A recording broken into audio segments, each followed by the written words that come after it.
Good job. Thank you. Like I was telling some of the other people, what they serve Red Bull for lunch today or something, because every other group we've had today has just kind of been, we've had to get out and push them to the next car, and you guys are like, bam, bam, bam. We want it right. Yeah, we're actually going to do something a little different for you. So first off, thinking about a scale of 4 to 1, 4 being your least favorite and 1 being your most favorite, which one would you say comes in number 4? Mercedes. All right, so how many people are Lexus? How many people are Mercedes? All right, so we have a little bit more on the Lexus than we do on the Mercedes side. So Lexus people, we'll start with you. What's missing? What's not up to snuff? No feel connection with the car. It lots of body roll. Steering very loose. I'll stop there with somebody else. It's like you're driving in mud. Okay, somebody else had a great analogy I heard that feels like I'm driving a bowl of pudding. Yeah, same thing. It also has really loud fans. All right, so what else? Well, I was the guy who said the pudding thing. It's when it's a get around that hairpin, I turn the wheel. You really have to work hard at this car to control it as you would control, as easily as you can control an Audi or a Mercedes or the BMW. It doesn't belong there. Okay, so very slow. Hear a lot of beeping?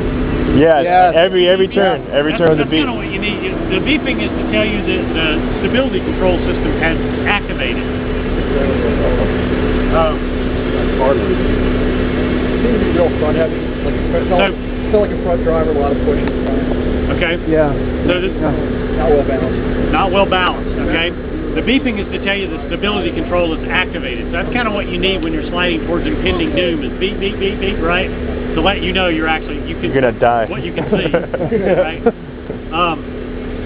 In my opinion, it would be a little better if it came on before the stability control came on to warn you that you're about to slide towards impending doom. Yeah. Anyway, so Mercedes people, talk to me. What's missing in the Mercedes? Real heavy. No speak off, no torque. No torque. A lot of body roll, feels heavy. No torque. The steering wheel is too big. Boring. No acceleration. I really didn't burn the tires because it wouldn't go. Okay.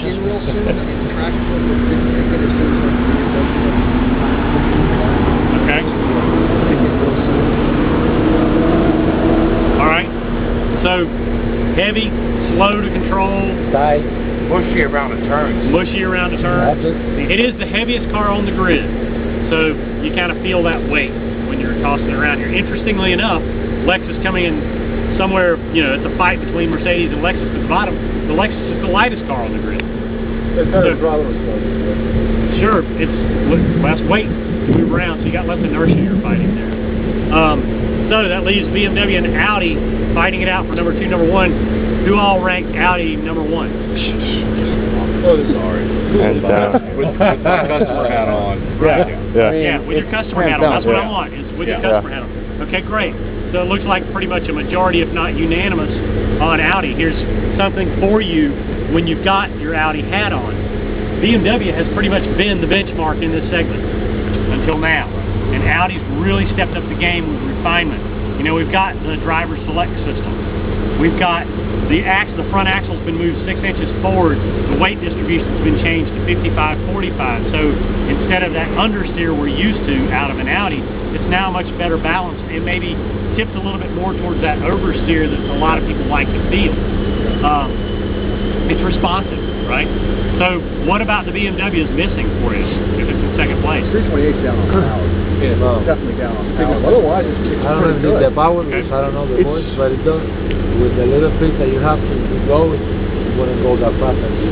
I wasn't crazy about the throttle response. The steering was sharp. Throttle response, The steering was sharp. The steering was fine. But Okay. yeah, the throttle. But still, I have to change my handset.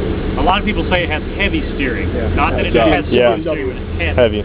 Now, is it a fair comparison, though, since this Audi has the drive select on it, you know, to compare, that is a very sophisticated system that it has no equal, really. Yet none of these cars have that. What do you think? I'm not running down the Audi. No, not at all. That's good. That's a good question. The issue is none of these other companies offer anything like it. The cool thing about Driver Select is, say, as close as you're going to come in a BMW, they've got active steering, which is not available in an all-wheel drive car. So we can't compare apples to apples there. So they, so they don't have dynamic steering available in a comparable model. But the DSC system is not drive selectable. You can turn it off or on, but you don't have anything. Nobody has anything that is all things to all people like comfort, auto, and dynamic. So it's just simply not offered on any of the competition. That thing has a button in it that says snow. It does, and that slows down the throttle response. It slows it way down. Does it? Yeah.